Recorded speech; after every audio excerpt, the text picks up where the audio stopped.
গোলাঘাট জিলা পুৰণা আমোলাপট্টি 2016 চনতে শান্তি সন্ধিকৈ প্ৰচেষ্টাত প্ৰতিষ্ঠা লাভ কৰা শান্তি আলয় বৃদ্ধাশ্ৰমৰ আজি 10ম বাৰ্ষিক প্ৰতিষ্ঠা দিৱস বৃদ্ধাশ্ৰমৰ চৌহদত পালন কৰা হয়।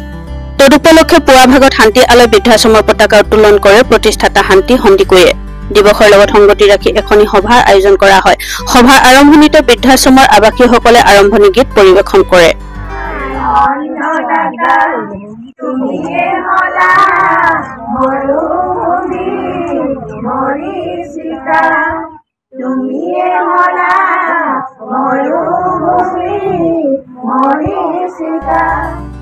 সভাত সভাপতিত্ব কৰে কছাৰীহাট ছোৱালী উচ্চতৰ মাধ্যমিক বিদ্যালয়ৰ অৱসৰপ্ৰাপ্ত অধ্যক্ষ ৰেৱকান্ত শইকীয়াই।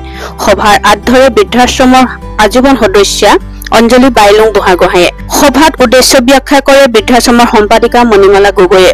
সভাত খাদ্য সাংসদ বিশিষ্ট উদ্যোগিক গুৱাহাটী সিদ্ধাৰ্থ আৰণ ফুকন উপস্থিত থাকি খাদ্য আৰু স্বাস্থ্যৰ শীৰ্ষক বিষয়বস্তুৰ ওপৰত বক্তব্য আগবঢ়াই ভাতৰ পৰিৱৰ্তে মেলেট খাবলৈ আহ্বান জনায়।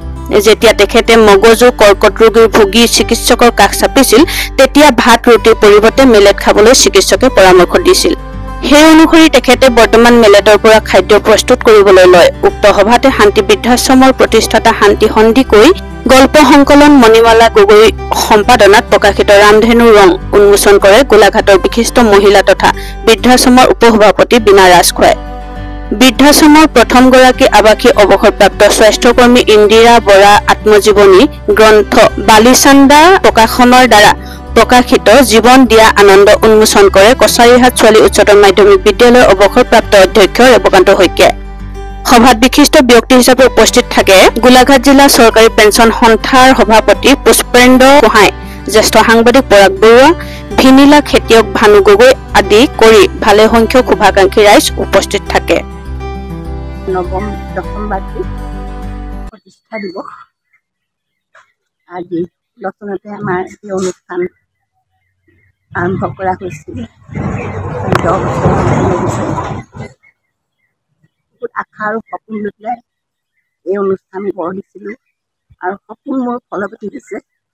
সেইকাৰণে মই নিজকে মই সৌভাগ্যৱান বুলি ভাবিছোঁ। আজি যিটো পৰ্যায়ত আজি আশ্ৰম উপস্থিত হৈছে সেয়া মোৰ পৰম সৌভাগ্যৰ কথা। সকলোৱে এনেদৰে সহযোগ কৰিছে, সমস্ত ৰাইজ আগবাঢ়ি আহিছে মোক সহায় কৰিবলৈ, মোৰ শুভাকাংক্ষীসকল আগবাঢ়ি আহিছে মোক সহায় কৰিবলৈ। তাৰ কাৰণে মই কেনেকৈ মই মোৰ অন্তৰৰ কৃতজ্ঞতা জনাম ভাবি নাপাওঁ। তথাপিও মই সকলোলৈকে সুলভ জনাইছোঁ। আজি 9 আগষ্ট 2025 চন গোলাঘাট বেঙেনাখোৱাৰ পুৰণা আমোলাপট্টি শান্তি আলয় বৃদ্ধাশ্ৰমৰ 10ম বাৰ্ষিক প্ৰতিষ্ঠা দিৱস।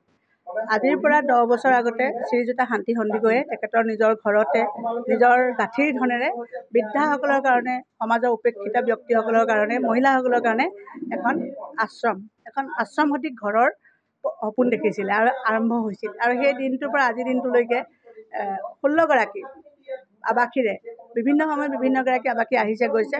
সৰ্বমুঠ 16গৰাকী আৱাসীৰ এটা ভৰপূৰ পৰিয়াল বাইদেৱে অকলেই প্ৰায় এককভাৱে চম্ভালি আছে। বিভিন্ন সময়ত বিভিন্ন অনুষ্ঠান প্ৰতিষ্ঠানে আমাক সহায় সহযোগো কৰিছে।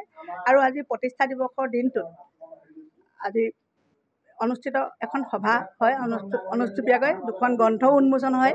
এখন শ্ৰীযুতা শান্তি সন্ধিকৈ গল্প সংকলন, আনখন এই আৱাসৰে আটাইতকৈ পুৰণি আৱাসী শ্ৰীযুতা ইন্দিৰা বৰাৰ আত্মজীৱনী জীৱনে দিয়া আনন্দ আৰু ৰামধেনু ৰং। এই 2খন গ্ৰন্থ উন্মোচন কৰে ক্ৰমে অৱসৰপ্ৰাপ্ত শিক্ষয়িত্ৰী বীণা ৰাজখোৱা আৰু কছাৰীহাট উচ্চতৰ মাধ্যমিক বিদ্যালয়ৰ অৱসৰপ্ৰাপ্ত অধ্যক্ষ শ্ৰীযুত ৰৱ শইকীয়া ছাৰে।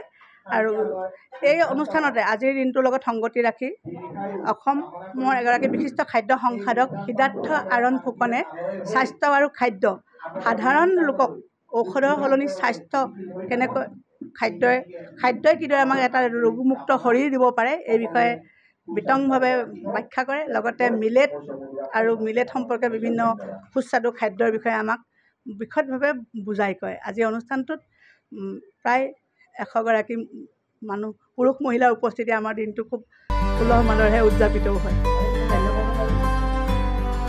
গোলাঘাটৰ পৰা পল্লৱিকা বৰুৱাৰ ৰিপৰ্ট, সময় অসম।